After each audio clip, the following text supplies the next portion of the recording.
Okay, we're at the top of the hour, so we'll get started. Thank you, everyone, for joining today's inaugural edition of the Genius to Genius State of Automation Forum. In the ideal world, automation needn't have to be a separate strategy, right? When you're building a product or a workflow or a process, it should be with an automation-first approach. But unfortunately, all of us are products of legacies, right? So we inherit a lot of legacies from the organizations that we work, from the processes that were set decades ago. So a lot of us struggle with how to implement automation on an ongoing basis in an existing framework. One of the things that we realized was, obviously there is a product plug to it, but what should we be looking at from a larger automation strategy perspective? So, to change the engine while it's running. Right? So we put together this forum to exchange knowledge, to get a better sense for the technologies that are in play in other industries that could be used in the mortgage industry. What are some of the best practices that some of the lenders are undertaking, right? And share those with us in the industry. So this is our first automation forum, and I'll be a host. The forum is open to anyone, even though Indicom and Milos are hosting it. This is a vendor-neutral forum. The only request that we have to other service providers is that there be no product plug or there is no sales pitch. We will honor that, and we request that everyone else honors that too. This is truly a knowledge exchange and to lift all of us up in the path to automation adoption. With that said, we have a little intro video, and Robin, if you want to pull that up, we'll just do a quick, think of it like a podcast intro. We'll run that, and then we'll get started with the forum.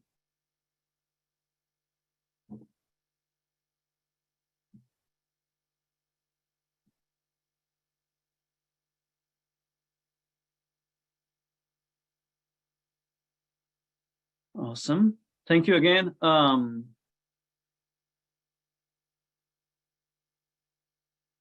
When we thought about what should be the topic for the first forum, obviously there's a lot of very topical things happening right now. But I think it's important for us to take a step back and see what is the state of automation today in the mortgage industry. So we'll start with that, right? And that has a few dimensions. One is the market impact, right? Especially with the downturn in the market, how has the appetite for automation changed with what's going on in the market? Volumes being down, per unit costs going up, obviously because the volumes are down. What are the current use cases for automation in the life cycle of a mortgage? What are the opportunities and challenges? Right? What are some of the value drivers that lenders should be looking at? What are the bottlenecks in adoption? Right? And what are the questions that lenders should be asking before they start an automation project? Right? And that we'll learn from experts about where we see the future state for the industries.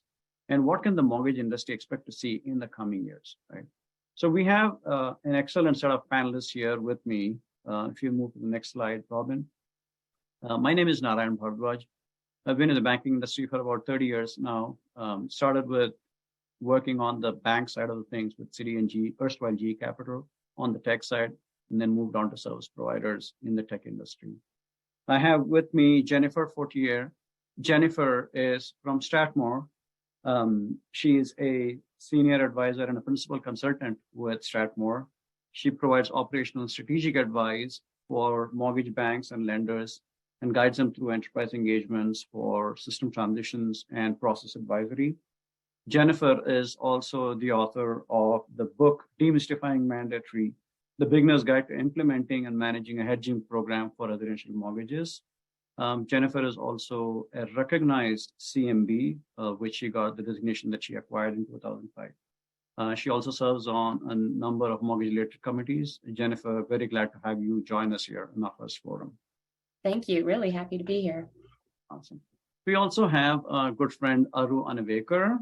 Aru is the founder and CEO, co-founder and CEO of BotSplash. It's a consumer engagement platform that leverages automation and live chat or messaging technology to connect lenders with their customers. Aru has extensive experience in businesses grow and scale by using scalable agile platforms, using live chat and automation technologies. Now, prior to founding BotFlash, Aru has worked for a number of years in LendingTree, in tech, and in product management and engineering roles. Aru, glad to have you here. Appreciate your time today. Look forward to Thanks, talking. Naren. And last but not the least, we have my good friend Matt Kendall, who is the president and CEO of Arvest Bank's mortgage division. Matt is no stranger to the mortgage world. He was the CEO and the head of operations for Arvest Bank Mortgage before taking over as the CEO.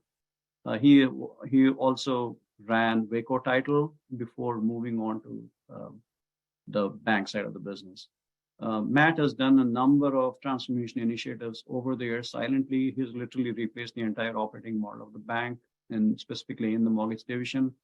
So it'll be great to have you share your experience and expertise with us. Thank you for joining, Matt. Thanks, Naren. Happy to be here. Awesome. All right. So what we want to do is, we'd like to take a quick pulse from the audience about the state of the industry. So let's, have Robin run a quick poll.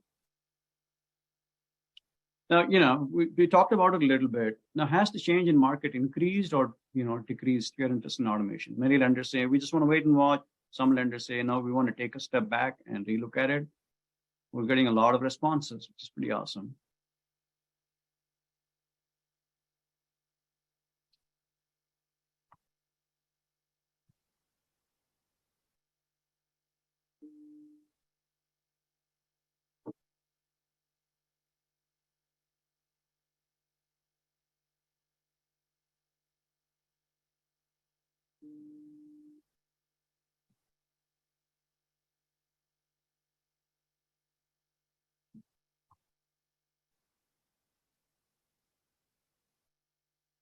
I think we have a good enough response now. So we have about 95% of the respondents say their interest in automation has increased. And about 5% are saying I'm away from investments in automation, possibly because of business conditions. Maybe they want to wait and watch. But I think this is largely in line with the trend that we're seeing in the industry. Now, let me share some of the results here.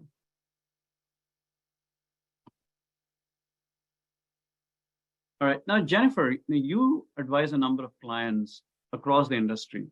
Is this in line with what you're seeing, largely with what lenders are doing? And specifically, with the increased interest in automation, what do you think is driving a lot of that now? Because what we have seen is, both fronts, right? One, some lenders are waiting and watching to see how the market is going to react.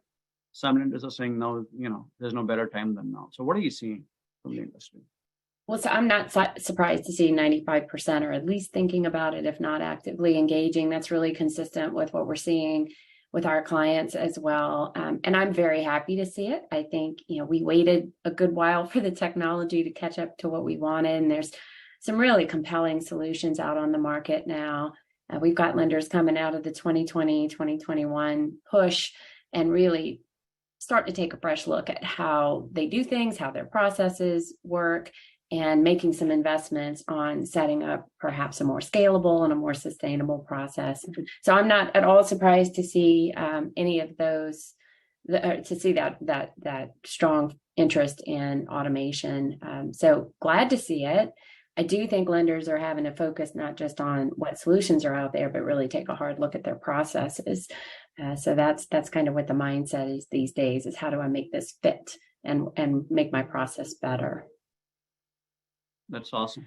Hey, coming to you, Matt, we talked about how you've transformed the ops and tech of your mortgage division, right? Over the past few years, you've been on a journey to transform it from the ground up, right? Which is, what we know from the industry is you've transformed the core operating platform. You've done some process automation, right? You've changed the point of sale experience. You've been on this journey already, right? So you don't need a specific impetus to drive more automation. But how has this transformation in market condition changed how you approach automation?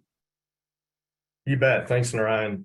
First of all, I'm glad that 95% said they were investing in automation, because I feel it's very ripe right now, more than ripe. We had our yearly strategic planning meeting, and I told everybody I want you to focus on three things for this year, especially revenue and customer growth, cost savings, and process efficiency. And all three of those items fit nicely within the automation bucket. So we started our journey 3 to 4 years ago, really honing in on the customer experience with journey mapping. And we wanted to utilize first our core systems and add new systems on. And we started with RPA, robotics process automation, to really drive efficiency, which we'll discuss later in the journey. We started doing that. And then we focused on what do we need next now that we've got a little bit of lift off of RPA. And that was, we needed a new point of sale. And so we went on a huge journey on that and implemented a new point of sale 2 years ago that's both web-based, mobile adaptive, and mobile. And I'll say that a majority of our traffic and our applications, bar none, come off the mobile product, not the mobile adaptive. And then last but not least, we had been on a journey with a core servicing platform for approximately 15 years. We had to change that, and we implemented a new core servicing platform in November of last year to take us on to kind of complete our automation, our journey of changing some of our core functions, and really to better the customer journey. And all these the two new, net new, the point of sale and the core servicing had to be open to automation plugins as well as through APIs and other means. That was a non-negotiable. Oh, that's fantastic. Aru, coming to you, Matt talked about how customer growth and customer experience is a critical component of his strategy, right? Now you're at the forefront of it with your solutions. What have you seen over the years? There is a time when lenders focus on customer experience, but there is a time they really start to look at costs and optimizing the process. So how does a customer engagement platform really drive some of that efficiency and help achieve both the objectives from what you've seen? So first of all, looking at the poll was very humbling and rewarding, because when we started Bot Splash, as you can see, our attention was towards bot, like how much of automation can we bring? But the markets were not ripe then. Whatever the reasons were, the agents were always the best. The enterprises did not have the data for them to be right for automation. So going back to the question for us, especially we are top of the funnel engagement. So one of the things, industry standards that we believed was 2% conversion. You buy 100 leads to close to or to convert to. That has always for over a decade been a sticking point to me personally, saying, why can't we do more? Why shouldn't one strive for 98% conversion rate? And Matt, going back to your point, if you improve on some of the processes or look back at your journey maps and see where the gaps are, you can very much improve your processes and get to a higher conversion rates. So to Bot Splash, our main goal was connection. And with that, it's top of the funnel. How many connection, how many responses can we get from consumers so that you increase your app, your lock, and your close rate? The next set was coordination and collaboration. Once that connection happens, what kinds of processes can you put in place so that the coordination, like document collection, sharing of documents, making multiple agents such as underwriters, processors, all available as a team from a brand to the borrower at a single place. So that collaboration and coordination is our next step. And finally, going to conversions, interacting with different point of sale system, LOS systems, CRMs, and bringing a state, a actual state that the customer is in to the agent so that they can have that conversion point shortened, as well as more successful and more satisfiable to the borrower. So that is our goal with Bot Splash, and that's what we aim at every single day, to understand, to make those connections, to make those collaborations and conversions.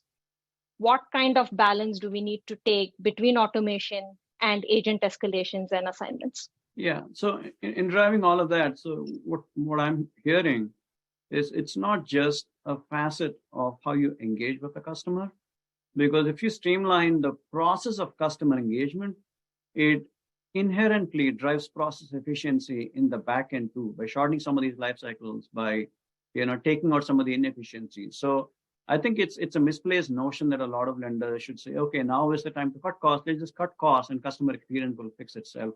So I think balancing the two is as critical as as it always was, no matter how the market is, because otherwise this will over time begin to eat you up from a cost perspective. And so that's what I'm hearing. Yep. So we'll do another quick poll, Robin. If you want to pull up the next poll, we talked about implementing automation through the life cycle, right?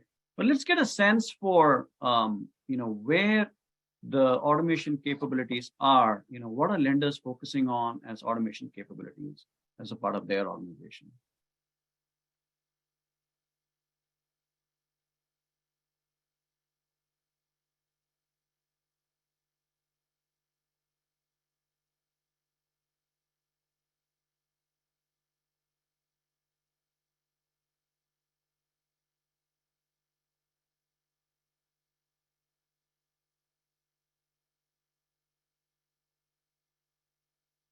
We still have responses coming in.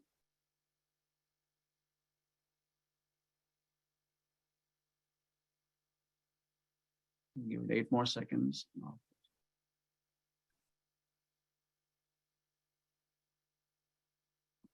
Okay, perfect. So I think what we're seeing is the middle office, or what we call the setup, processing, and underwriting functions, seems to be the biggest area of focus, with about 63% of the participants saying that they're investing heavily in automation in the middle office.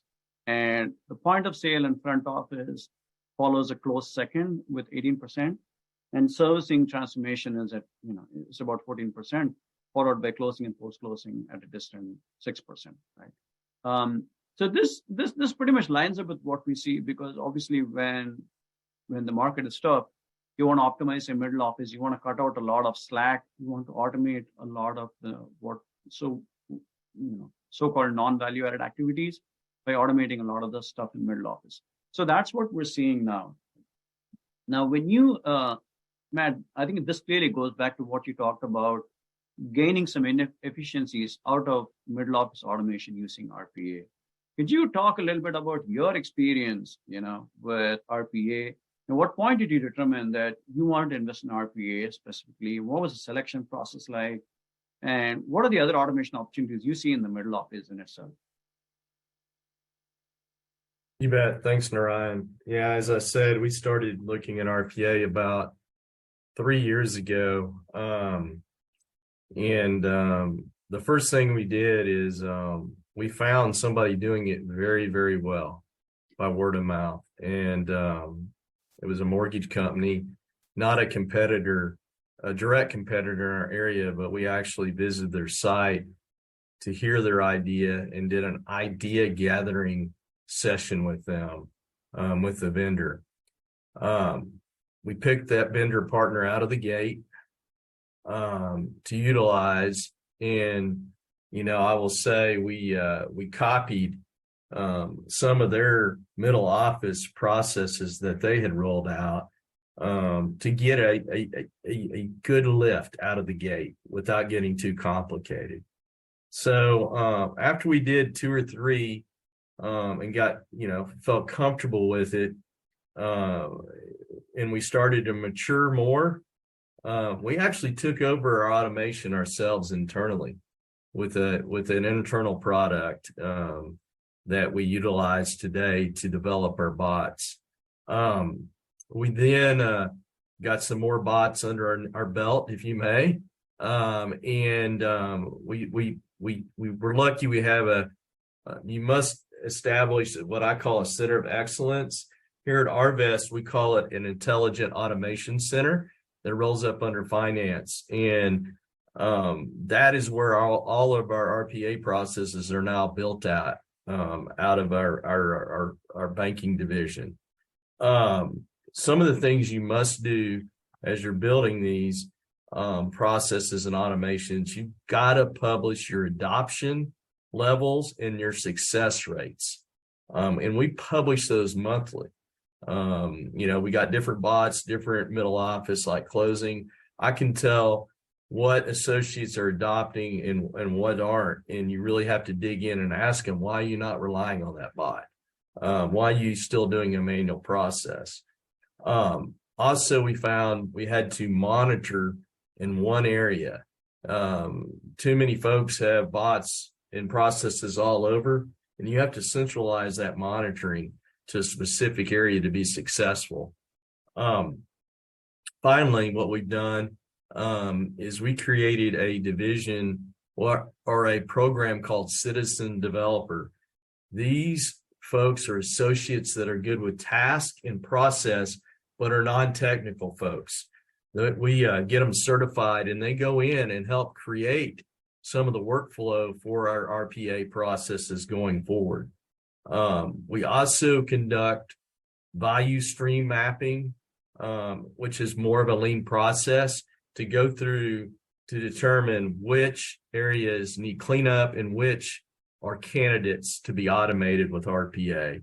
And we also fix the process up front and then turn it into an RPA candidate. And it gets easier and easier, Narayan. It's rinse and repeat, repeat those activities over and over, and it gets baked into your business model after that. Yeah. Well, what I'm also hearing, Matt, is while it's a rinse and repeat from an implementation template and from an ongoing perspective, I think it's very important you set the cultural and the org change framework up front, right? That can then be adopted by your associates in the organization, because without that, now you're having automation as an integral part of your workflow.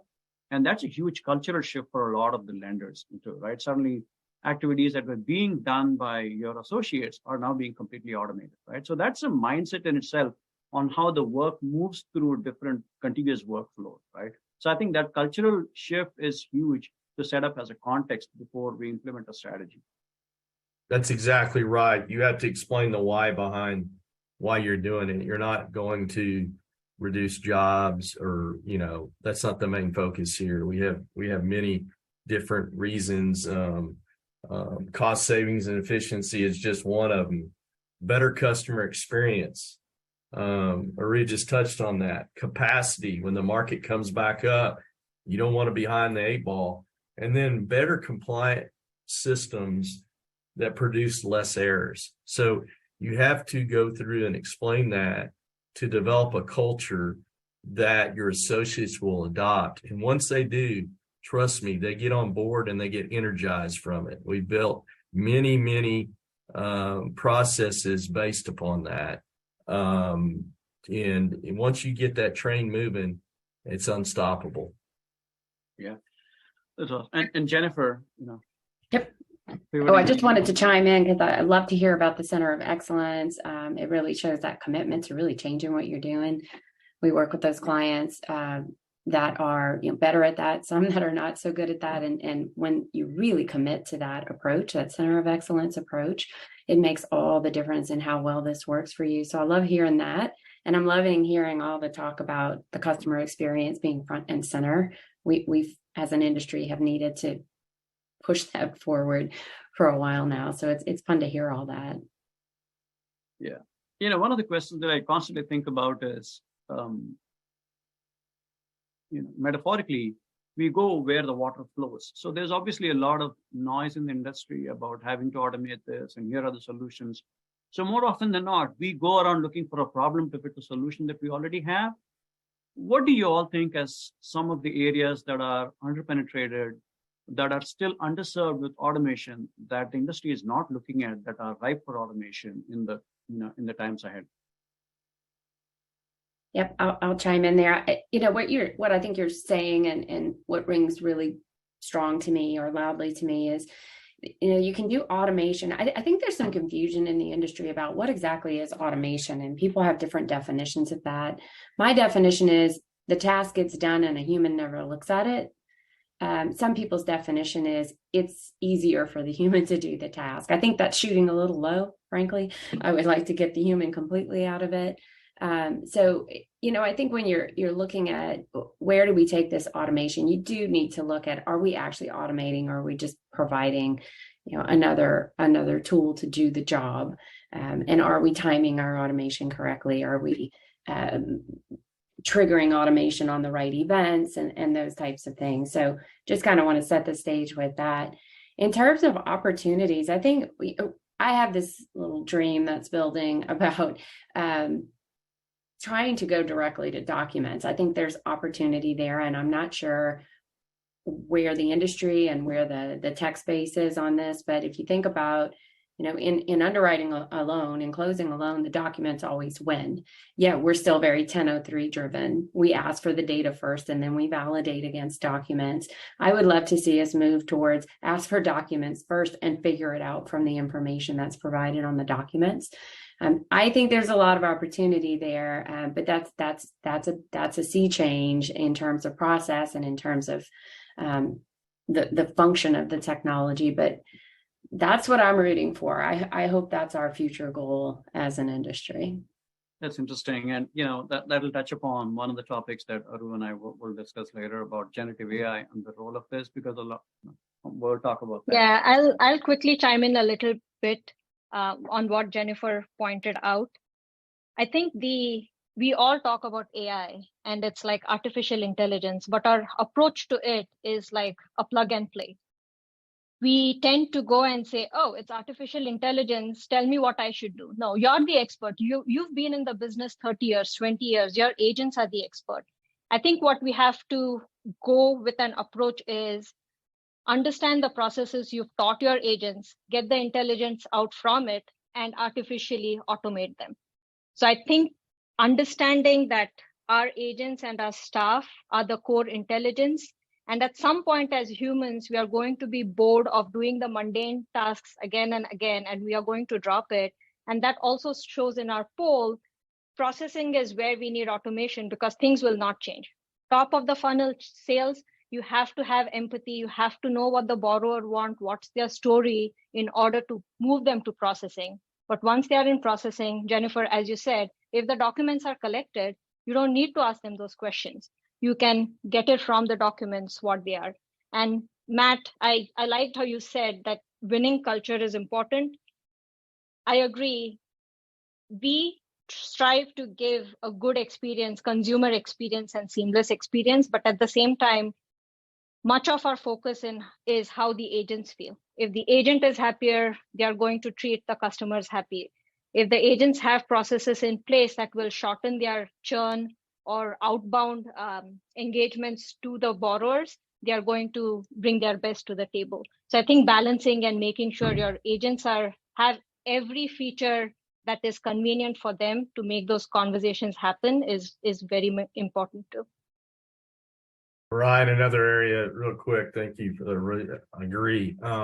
That's kind of underserved. When we first rolled out, we were all focused on capacity, right? Don't create a bot or an RPA process that's only going to be used one time or intermittently. That's a falsehood. And so we have been able to move the needle on special projects and conversion, creating a one-time process that automates something it would take tens of thousands of hours to do. And so that is an area I think there's still a misnomer. Don't use it one time because it's all about bringing things to market faster. Yeah, reconciliations, one-time bulk portfolio uploads, all of this can be automated with RPA, right? Yes, on an ongoing basis, we should automate day-to-day operations.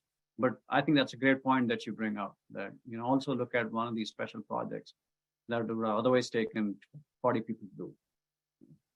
Great. I think, Robin, that leads us to our next segment, which is, we talked about some of these areas, but let's hear from Matt and, Aru about some of the specific use cases from the benefits that they've seen with automation, right? Right. Now, Matt, you talked about starting with RPA. Would love to hear about a specific case study where you solved a problem with RPA in this. Yeah, this first use case, first of all, we like to make it fun. So we named this bot CD3PO because it was issuing closing disclosures. So that's the first thing we did. We had developed a problem in inconsistent timing. Coming from the title industry, I knew this was an issue of issuing the CD, which we all know 3 days before closing, as well as title companies yelling for our closing instructions. So we created a bot. This is probably our showcase bot that automatically issues those closing instructions, and then also issues the borrower to the title company, and then issuing the CD within 3 days of closing. And this has been a game changer for us. We found our closers spending an inordinate amount of time behind the scenes waiting for process time, PC time to do this task, and it's been a huge win for us. Now, this is one you have to monitor. Some bots you don't have to look at the adoption rate, but in this case, this is one that we wanted to make sure that the closers weren't going around and issuing CDs manually, and so that's why we look at the adoption. And success rate is based upon the bot performing as it's intended. And so we've seen tremendous amount of time saving a month. And this goes back to consistency, and also, timeliness. It's a compliance piece, and error reduction also. So that's multiple objectives with one bot that you have achieved. So Matt, I just wanted to comment on you used the word inconsistent, right? When you started describing the problem you were trying to solve. And that's such a big one in the whole automation piece of it is consistency. It's one of those things that I see, lenders are craving some consistency. So it's interesting that was sort of the early lead out of what motivated you to put that in there. Yeah, it definitely affects the customer experience with the CD going to them, and also internal processes with your third-party provider having consistency of those closing instructions going out a specific time also. So that really solved that problem. Yeah. I think one of the questions one of the participants is asking is, how did you get around the back and forth in the process of disclosures? Because that's something, that continues to be a pain, right? That's not just, once and done. It goes back and forth, adjustment of fees and all that. So how did he get around it, Matt? So let me clarify. This is the initial CD that goes out. This does not take place. This is the initial CD and not the final CD. So there's still fee collaboration between the title company, the loan officer, and us, and the closer at the mortgage company. So it's the initial CD. Got it. So I hope that answers the question. That's great. So just one question, Matt, to you, and also it's a question and probably a positive impact of this. I would assume these are running through the week and don't have like weekends or times off or anything of that sort. The APIs are always running. I would assume a lot of consumers, ever since like COVID times and all that, are more accessible after hours because they were working from home, or accessible more weekends. Has that been kind of something that stood up for you guys, saying, well, people are engaging after hours more, and this only adds up to the positive track of this bot? Yeah, I mean, the joke is a bot never sleeps, a bot never eats, so it's going 24/7. So that's exactly, especially late at night when you're working on stuff that, they're getting these CDs after hours and stuff like that. So that's another win. Automation after hours delivery, acceptance of that CD through e-sign and all that. So you're spot on. That's a great point. That's great. Thank you, Matt. Robin, if you can move on to the next case study.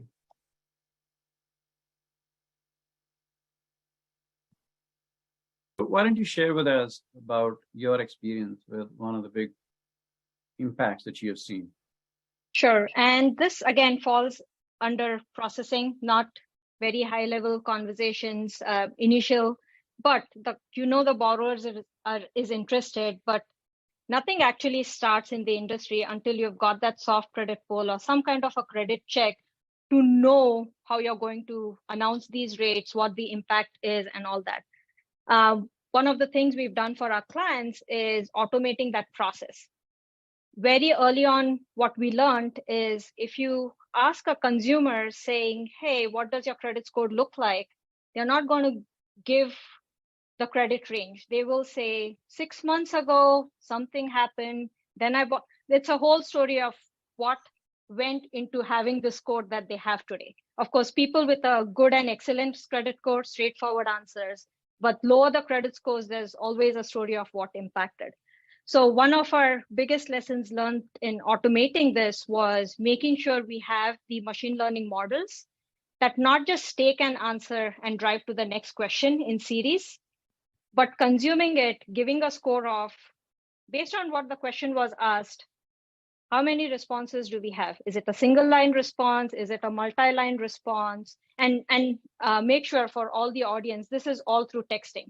So ask a question, answer doesn't happen. If you're getting 3 paragraphs of 7 different sentences each, you're processing it together, understanding what a good timeline is to stop processing, wait for more questions and answers. So one of our biggest learning was building intents around all responses. And that intent keeps waiting. Like now I've got a few responses. Are we closer to this question being answered? Or do we find patterns where we need a human intervention to so that the agent can come and manually respond? So going to the key outcomes, we saw 20% like immediate response rates, right? You ask a question, you keep asking next questions. The final CTA is they have to approve for the credit pull and go ahead and complete that credit pull. Going back to the question I asked Matt, we see the biggest outcome is after hours, consumers are available. The agents are not available. They have families, they have commitments. So a big, massive, what we see is these lenders can send out these tasks when the consumers are available, when they are able to take these actions. And we also put in changes in there where if we find the customer is stuck or is asking a question or does not want to answer directly, we bring in an agent. And these agents are our clients' licensed agents. So the intervention part we are seeing right now is about at 2%, which is, if you compare, if an actual agent had to get on call, ask those series of questions, then answer, or maybe use like a screen sharing software and watch what the customer is doing, very easily, it's anywhere from, I think, average 17 minutes to about 40 minutes. So one person talking to one customer for about 15 to 40 minutes is a huge reduction of that agent's time, which they could be using to serve somebody else or multiple people during that same time frame. So going back, right, the processes of a credit pull are very defined. They don't mostly fall out of scope. So that I would say has been one of a good win for us.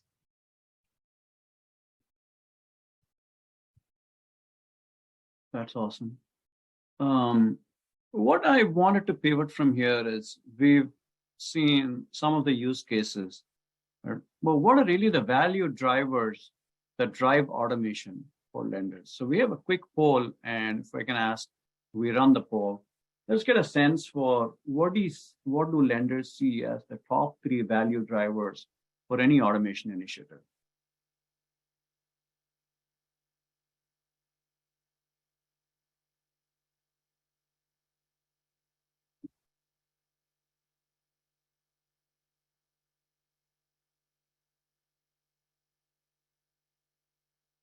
Do you want to bring up the poll? Yeah, hi, Noreen. I'm sorry. It looks like I am having a hard time launching it.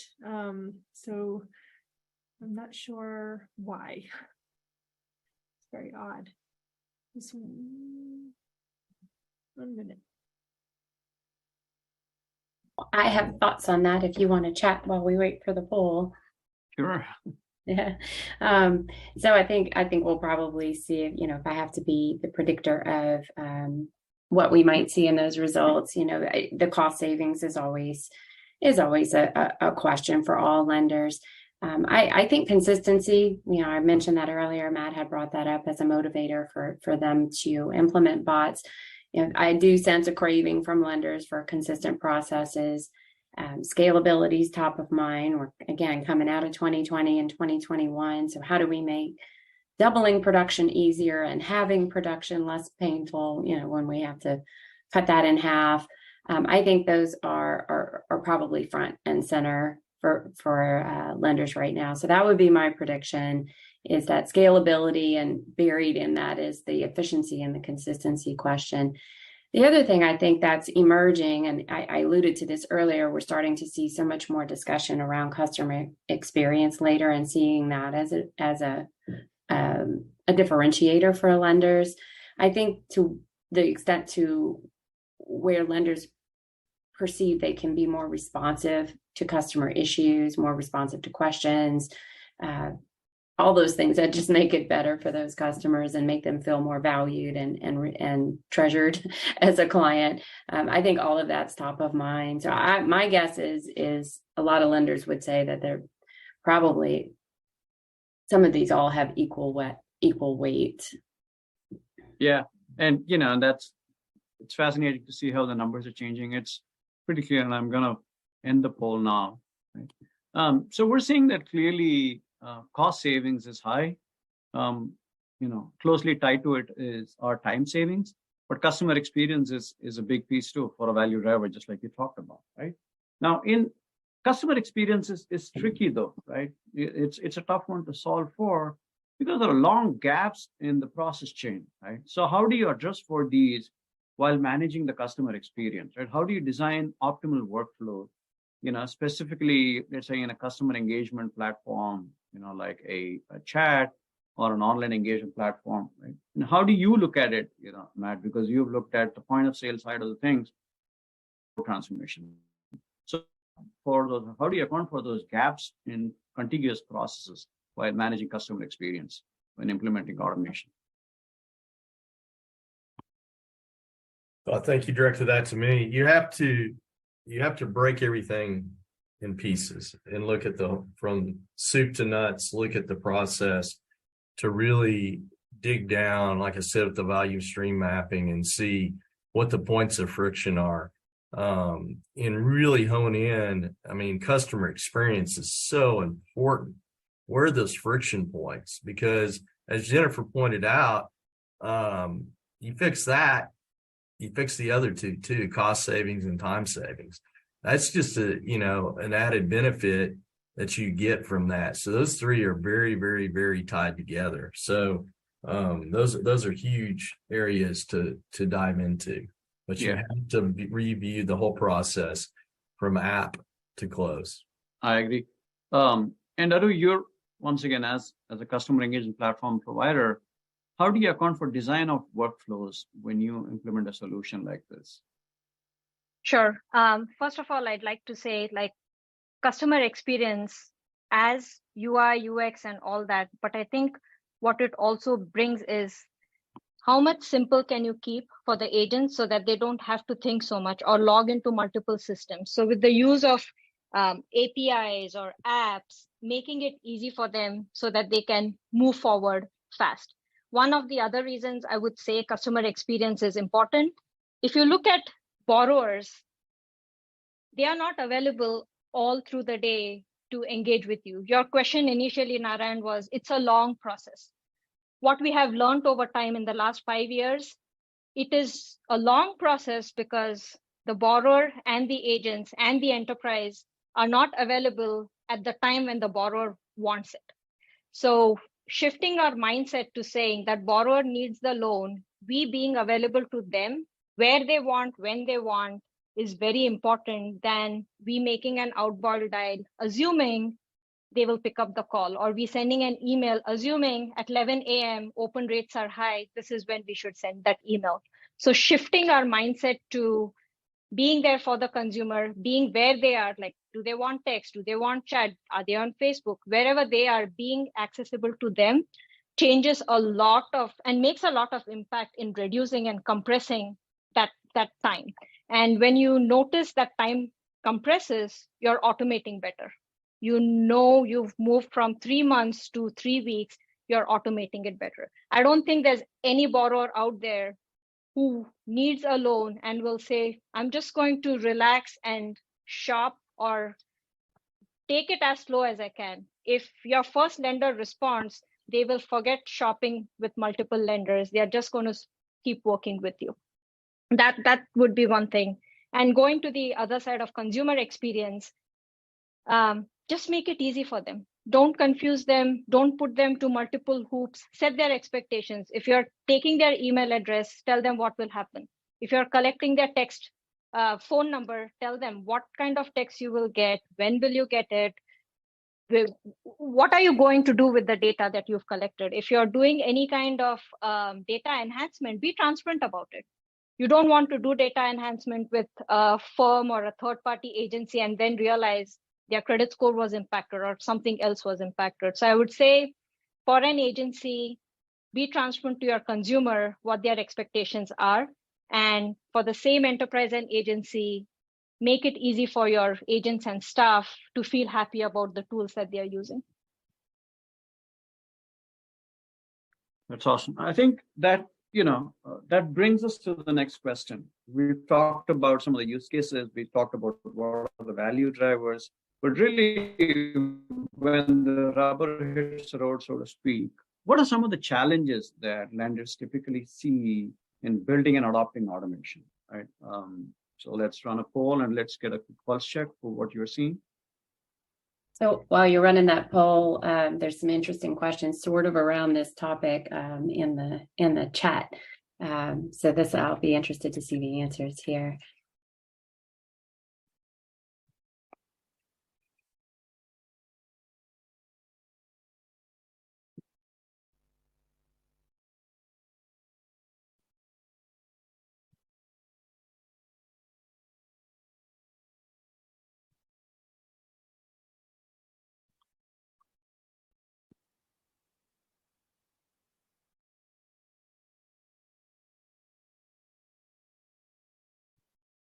Please, let me share the results. And I think we talked about it a little bit, Matt, when we talked about your experience.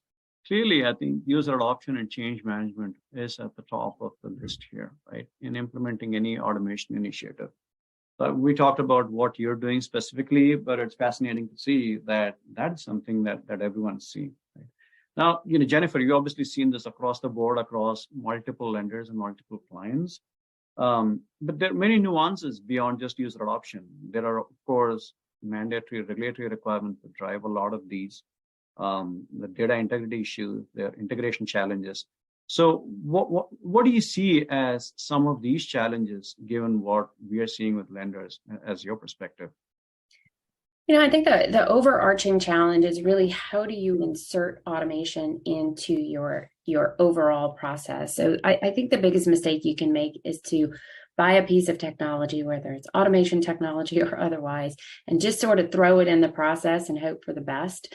I think that we've done that as an industry for a long time, and we're finally learning, that doesn't work so great. And what you end up is this, massive stack of technology that somehow isn't quite providing for you. So I think when you look at the automation piece, which I do believe is a real opportunity, it's a change. It's something new in the industry that we can leverage in a new way. So it's good to have that available to us. But I don't think you can just buy it, throw it in here and there and hope for the best. I think you really have to look at how does your process function and how should it change in light of this technology existing. And I think that sort of addresses everything in terms of the user adoption, and then also in your ROI, in your customer experience. You really have to take what it can do for you and transform your process. So that's a big challenge for lenders. I don't know that we as an industry have been really good at thinking very critically about the end-to-end process. I think it's hard to go back and sort of rethink what you do, rethink the order of tasks, rethink the reactions to events. So I think that's the biggest challenge. So it kind of goes back to the center of excellence idea. The more you can commit to that, the better result you're going to get. You've got to think about this really big picture. I'd also say it's harder than you think. So I'll just buy this little piece of automation. It'll be great. And then once you really start thinking about how do I insert it? Who does it impact? How do I get people to stop doing work the old way? You realize it kind of gets a little bit bigger. So I think that's a real challenge for folks. The other thing I would say, ROI, proving ROI can be difficult. Convincing yourself that some of those intangibles that are hard to put a dollar on are really worth making that investment. And then managing it would be the third one. So it is another admin burden, another maintenance burden you're putting on to your tech team. So it needs to pay off. It needs to have a great amount of value. So those are kind of the what I see is consistently an issue.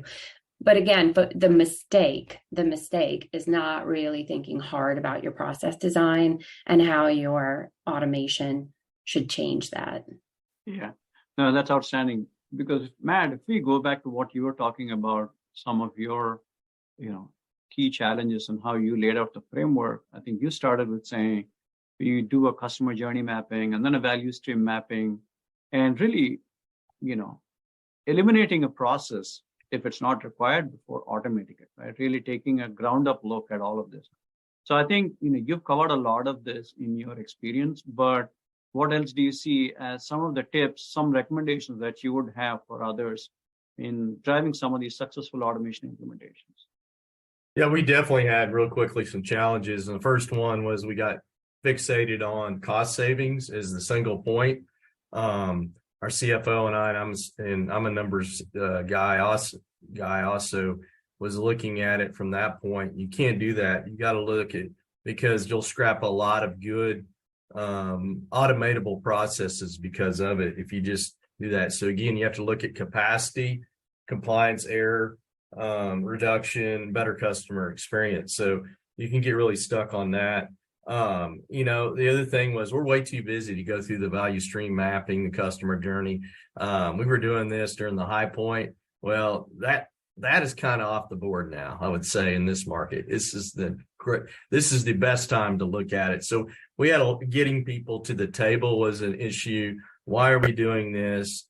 And the other one, when you're trying to find a process to automate, you kind of try to force yourself, right? And so it's the force to the trees deal where you're blinded. You can't, it's almost like you're stymied. What should I start out with first? And that's where you go out and look and see what others have done. You don't have to be out there inventing a new process to automate. You really see the areas that you can get quick lift off of and really get the buy-in from. So those are three big areas that we struggled with at first to overcome. Great. And then Aru, from a tech provider perspective, a lot of this dovetails into a couple of different topics, right? So one, where do you think are situations where you can drop a tailor-made deployment strategy vis-a-vis a very custom deployment strategy in line with what the lender is doing? So how does a provider approach a problem like this to get the most value out of the implementations? Absolutely. So we pride a lot in having tailor-made or fit, like fast deployment approaches, like the workflow is set in place. We have a ton of integrations with the existing CRMs and LOS systems so that the onboarding is much faster because it's all templated, right? Like you want to make sure you answer a certain questions, it's plug and play and it's ready. What we also notice and understand is when you onboard a client, they want to see the results fast. And a good way to see results faster is to keep it simple. Many people think if you're pitching about BotSplash or if you're pitching about your product, it better do miracles. I think addressing the low-hanging fruits, knowing what they are not doing is more important, and getting them to do the basic lifts is more important to find out how are you as a new lender or brand different from rest of our existing brands. What are you doing differently, and what kind of processes might you need? What kind of integrations might you need so that it's more beneficial to you? I think earlier in this session we discussed, I think Matt, you said, we looked at someone and copied everything that they already have. That works, again, in the processing area, but if you're looking at top of funnel engagement, it might be completely different. What your strategy, what your messaging and communication is probably different for getting consumers into your background. The other thing I would emphasize and say, keeping it very, very, very simple to agents. We have online tutorials and on that to inform how to use a new platform. No one likes using new platforms. Every time Gmail changes it, I have a half a day of spoiled mood because I don't want what they're offering me to use in that UI. It takes time to adopt things. So keeping it extremely simple for the users so that the minute they log in, they exactly know what is to be done has been very, very beneficial. And I think it goes back to putting that culture of winning, saying, keep it simple so that the agents are relaxed. They know how to use the system. It shouldn't be a 6-month or an 18-month process to just onboard or understand what should happen. Our mission is anytime we bring a client in, they should start seeing results the week they are coming in or the week that they launch. So that is very critical for our team and also for us to see, have we deployed it right? Is it working? What measures do we need to take for it to either improve or get the results back and work from it? That's brilliant. So, I think that brings us to a topic of, okay, we've seen all this. Now, where do we see really automation going from here? And one of the topics that's consumed everyone's attention over the past few months is the whole topic of generative AI and ChatGPT and how it's going to change the world. I'd love for you, Aru, to break it down to members and the participants of this forum to first define what is really generative AI, what is the hype all about, and where do we see as potential use cases for usage of generative AI in this industry? Absolutely. So first of all, what I would say is OpenAI has bought a tool. One thing to observe would be, we have heard pitches about about AI and chatbots in the past. But in a weird way, once ChatGPT and OpenAI became public, everyone started using it as an integration point to build up the features that they were doing. So the LLM models have existed, people have been working. There has not been the accuracy from people's LLM models to what ChatGPT has brought to us. Going back to your question of what is generative AI, in simple terms, I'd put it as, I have a style of writing emails. Every one of us has different style of writing emails. We get stuck often. We might take a walk and then finish those emails. With generative AI, one of the things that's nice is it's probably studied so many different emails, so many different contents. It's read through libraries, documentation, and everything. So it's at a point the algorithm can generate things for you. How accurate it is, it depends on what topics you ask it, what kind of information you're okay to trust with it. But in general, it's bringing all its collection and generating something artificially because you've fed it with intelligence from different kinds of sources.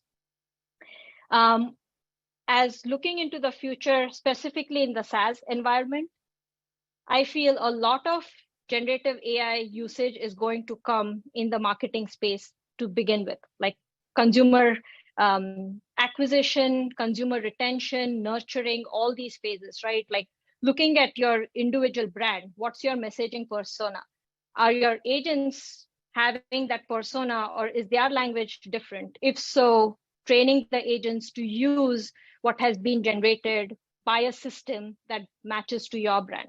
One quick example would be, in any organization, you'll usually have a marketing department that creates the messaging, and it's all automated. But that department of 40 members to an entire company of maybe 1,500, and the agents, let's say, are about 500. Their language is not the same as the marketing emails that you're sending out to your borrowers. So when borrowers start conversing with your agents, the language changes, the context changes. That's the space I'm personally seeing a lot of impact happening, where depending on the persona, those emails need not be coming from like a marketing department, but they are going to come closer to the agents generating it themselves. Getting suggestive, like I have from your past few conversations, I understand this consumer appreciates certain type of tone, certain type of conversations. So changing the agent's composition to suit the consumer's adoption. So that's where I see a lot of change coming, because again, I'm not seeing so much change in like consumers asking, should I use this lender or should I not use this lender? Like compare me reviews from 3 different lenders. Yes, you may have tools such as Trustpilot and all, adopting those and giving more summaries so that you're, as a consumer, you're not going and looking through reviews and making it yourself. But a lot of it is going to be based on the data, summarize it to me, what's going to happen. Yeah, no, fascinating topic indeed. I think we'll spin it up as a separate topic in one of the future upcoming forum discussions, because there's a lot to unpack, right? Including some of the experiments that we are doing on our end to explore that. Not necessarily on the front end, but how can you drive engineering efficiency with that, right? So we'll talk about that. Quick, I know we're almost up at time. Quick, 1 or 2 big trends that you are seeing, Matt and Jennifer. Where do you see the biggest growth for adoption in the coming years?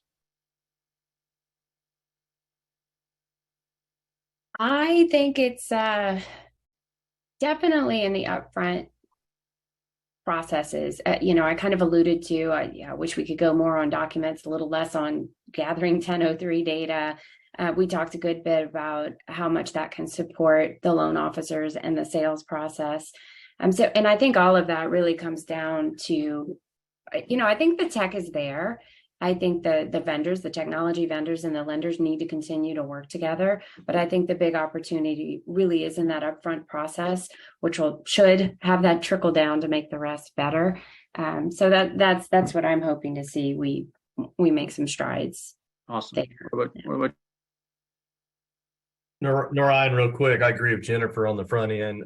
We have been on that journey for a while because we knew we were going to change out our servicing system. So we've challenged our folks to move into that arena now that we're becoming more mature on that.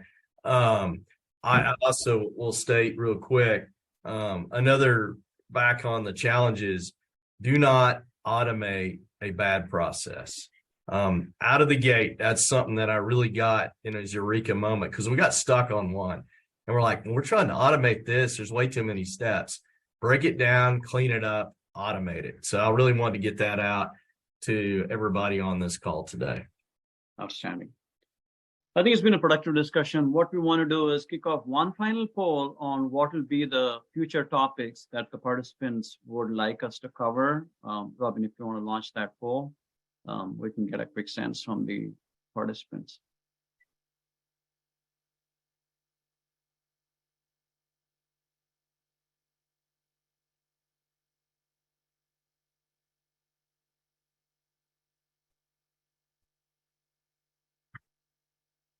I think you're going to get a whole lot of all of those, please.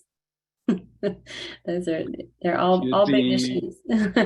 You'd be surprised.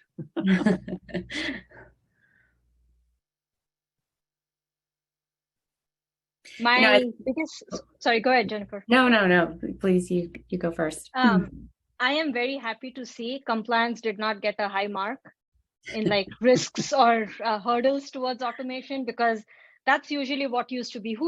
We don't want to trust a machine. And now it's like, okay, compliance is fine with a machine over other processes. So clearly our next topic is already in play, Aru. People want to hear more about emerging trends in AI, which is ChatGPT, generative AI. And we believe AI is a much abused term, but how do you really tailor your machine learning models to drive efficiency across the life cycle. So we're a big proponent of that idea. So we'll definitely be talking more. We plan to bring in a lot more experts and we'll talk about that. And then we're also seeing, high interest in automating in a down market, challenges in integrating with an LOS, what should be the integration approaches. So I think all of these are on point, which is great.